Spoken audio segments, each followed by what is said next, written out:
Hi, I'm Tom Trento, and I have great news for all Americans, especially members of the United States Congress. Folks, it is time to rip up this Iran deal.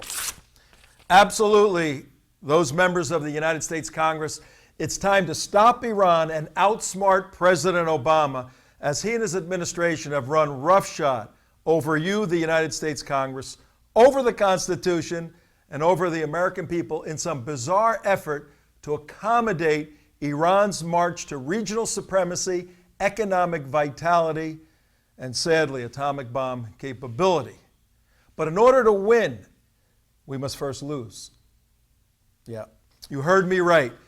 In order to win this ideological war, we must first lose a political battle. That's not that strange. What I'm going to explain is even more important now that Senate Minority Leader Harry Reid has declared a Democrat filibuster to make sure President Obama is not in the unfortunate position of vetoing a congressional vote of disapproval. So now the Democrats will knock out the Republicans, then dance around them in victory as they lay on the canvas, all battered and bloody.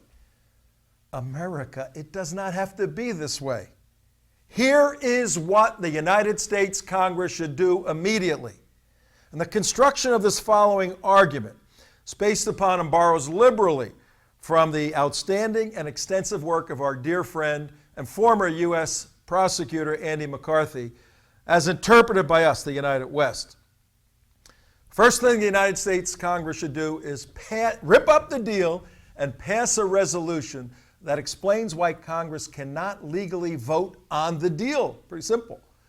The consequence of this resolution is that President Obama and his minions are separated from the American public and separated from the majority of legislators, and now President Obama becomes engaged in some short-term executive relationship with Iran, with the United Nations, and other involved countries. Third thing the United States Congress should do by passing this resolution, it will prepare the geopolitical groundwork for the next president to completely and categorically abandon this Iran deal in 2016. Can you imagine the energy, the legal footing, the national security concerns a resolution provides for all Republican presidential candidates over the next 400 plus days? In that, point 4, this Iran deal now becomes an executive relationship, not a legislative relationship, but an executive relationship. Our extensive and comprehensive and debilitating sanctions against Iran remain in place legally, permanently. But President Obama can lift them, but only for the 16 months that he is the executive. And then after that, a Republican president, if elected, will abandon this horrible deal. And the sanctions remain in place. Point 5, here's what the Congress should do with this resolution. President Obama obviously will go ballistic. He'll be screaming and yelling, this is politics and Republican nonsense and all of that. Hey, that's the way the world is. But in 16 short months, the president will be out of office. Out of office. Hey, Mr. President, payback is a bitch, especially when it pertains to protecting Americans from the #1 state sponsor of Islamic terrorism. Now, I understand that some Republican leaders may feel the immediate political need to force Democrats to make a vote on the Corker bill. But please, members, wake up. You can have your political cake and protect national security concerns too when Democrats are forced to vote and go on record with a resolution condemning this deal. Well, how is a resolution even possible?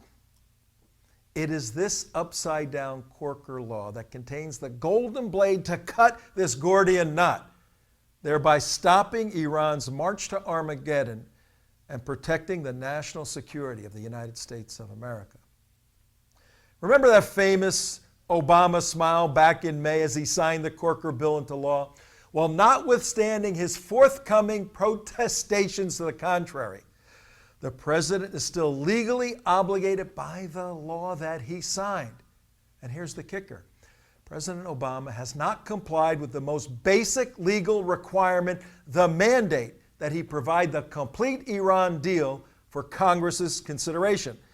This had to be done 5 days after the deal was signed on the 14th of July. It had to be done by the 19th of July. The president, to this day right now, has not provided the complete deal to Congress. Therefore, the 60-day congressional review clock never, ever started, never legally started. I want to quote our friend Andy McCarthy, who so eloquently has stated, quote, "This mandate that the complete Iran deal must be revealed in its entirety represents both a solemn political commitment by Republicans." Hey, Republicans, understand that. A solemn political commitment by Republicans and an explicit legal requirement of the act. Obama has failed to comply with the mandate. Therefore, the Corker review process must not go forward, close quote. Indeed, Congress is legally prohibited from casting a vote of disapproval. And that ought to be a blessing in plain sight. And it is. America, this is huge. Now, to bring home the legal elements of this argument, let's look at the language of the law itself. And if you go into the Corker law, you'll see that the congressional review and oversight of the agreements with Iran was supposed to start no later than 5 days after reaching an agreement. And in their wisdom, the framers of the Corker law defined what agreement meant so there would be no legal or political wiggle room.